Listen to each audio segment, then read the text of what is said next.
Our reflections on the family reach a high point today as the liturgy focuses on the Holy Family. Two families are offered to us for reflection by the readings today, that of Abraham and Sarah, and that of Joseph, Mary, and Jesus. The first reading starts out with a reminder from Yahweh to Abram. "Fear not, Abram, I am your shield. I will make your reward very great." Initial unbelief was Abram's response. But Abram put faith in the Lord, who credited it to him as an act of righteousness. The second reading from the letter to the Hebrews rightly extols the faith of Abraham and echoes the fulfillment of the promise made to Abraham about his descendants becoming as numerous as the stars and as countless as the sands on the seashore. The Gospel recounts the Holy Family making a trip to the temple to present the child Jesus as prescribed by the law. Joseph, Mary, and Jesus wended their way dutifully to the temple to do their pilgrimage of faith according to the practice of the times. These two families are shown to us as families on the move, families on the go, embarking on a journey of faith born out of obedience to the will of God that they believed in. Abram obeyed Yahweh to go and become the father of his chosen people.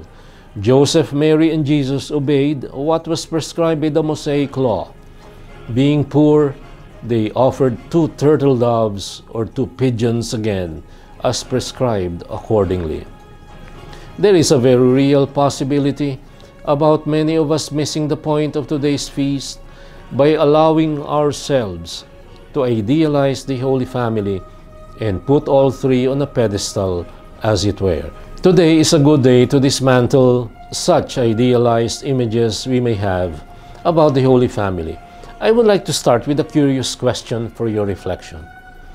Did the Holy Family ever experience what we now call family crisis? Was there any, another popular word nowadays, dysfunction in that little family at Nazareth? To be sure, there is precious little we really know and can really know about the so-called hidden life of Jesus. There are no historical accounts that we can consult that would show snapshots or MPEG files of the Holy Family enmeshed in crisis situations that would make them lose their porcelain, picture-perfect composure, as often presented in holy images, stampitas, and paintings from a bygone era. All such renditions and portraits would invariably present them in very pious poses that would show them always in their best elements. But I would like you to consider the following for a short while. Just look at the sacrifice they offered. 2 miserable turtle doves, something they could hardly even afford. That alone must have cost them a lot, not counting the running costs of a lengthy journey from Nazareth to Jerusalem. The fact that they joined a caravan, as can be gleaned from a separate story told about the young boy who parted ways with them and then was found to be in the temple with a wise old man.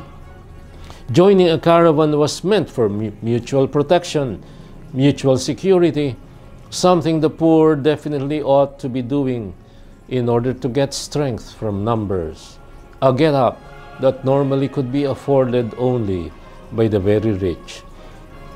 Consider too the answer given by the 12-year-old boy to a worried mother who asks him, "Son, why have you done this to us?" Jesus' answer, even for ancient standards, must have sounded very painful to a parent's ears. "Why did you have to look for me? Did you not know I must be about my Father's business?" I challenge every mother and every father here in this church. Isn't this something you would most likely feel sore about? Isn't this something potentially crisis-inducing? A 12-year-old son of yours not only talking back, but also speaking about things you have absolutely no idea about? From these two alone, your idealized picture of the Holy Family in a state of unsullied perfection, already is bound to crumble. But consider this some more. When Jesus and his mother attended that famous wedding at Cana, and the distressed newlyweds who were probably casting furtive and worried glances at the fast diminishing wine in jars, and Mary, feeling for the worried couple, tried her best to save the newlyweds from a potentially embarrassing situation, ended up getting very much embarrassed herself. I ask every mother here in this assembly, what would you have felt when, at a situation when you wanted to be very much of help, and the only person you could confidently ask is your son, and your son snaps at you with an answer like, "Woman, what is it to me and to you? My hour has not yet come." Just how would you as a mother have felt in such a situation? There goes our idealized, over-romanticized image of the Holy Family. And there's more. What about the feeling of Joseph, an accomplished carpenter, at the sight of his son not following his footsteps, and at a certain time began to be walking about all over Galilee, calling disciples, and talking about them becoming fishers instead of becoming carpenters?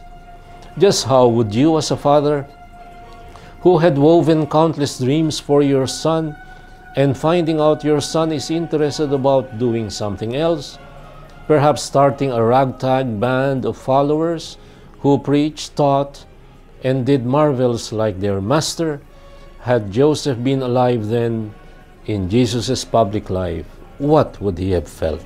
And then there is this other incident when Mary must have felt greatly embarrassed. When Mary sent a messenger to tell him, "Your mother and your relatives are looking for you," Jesus brusquely replied, "Who are my mother and my brothers?" If you were in Mary's place, what would you have felt? As human families, we all go through such daily rounds of dysfunctionality in various forms. We all pass through difficult moments when verbal abuse seems to be the easiest way out of an impasse. We often are tempted to just resolve things through violence, verbal, emotional, or physical. Where there is movement, there is friction, as they say, and where there are people, there is bound to be relational problems. It is all part of our human existence. And that is precisely why the Church presents the Holy Family as model today. The Holy Family had their own share of difficult moments, their own share of disappointments and hurts. Abraham did not find moving to Ur a breeze, given his old age and his attachments to the land of his birth. It was not easy for Joseph in his old age to be taking care of a fledgling family and facing so many threats and challenges early on in the life of the young Jesus. The high and the mighty of the time, like Herod, already felt threatened by this seemingly insignificant boy born in marvelous circumstances. It was not easy to obey something one did not fully understand, but Joseph and Mary obeyed, despite all that lack of sure understanding. Our families now are besieged on all fronts by immense challenges. They are being swayed to and fro by so many conflicting movements that all claim the family's allegiance all at the same time. As families journey on through their civil and social lives, their values are sorely tested by the appealing values of consumerism, materialism, and hedonism. This is where the Holy Family of Nazareth comes in as a shining example and model. They stayed in the right course. They journeyed on because they followed the path of faith and the obedience of faith. They obeyed at times against all reason because they followed in faith. Families, take it from Joseph, Mary, and Jesus. Far from God, you run the risk of committing mistakes, even losing your way altogether. With God and His Church, you can never go far wrong. All it takes is a little humility, obedience, and a lot of faith in God, who can neither deceive nor be deceived.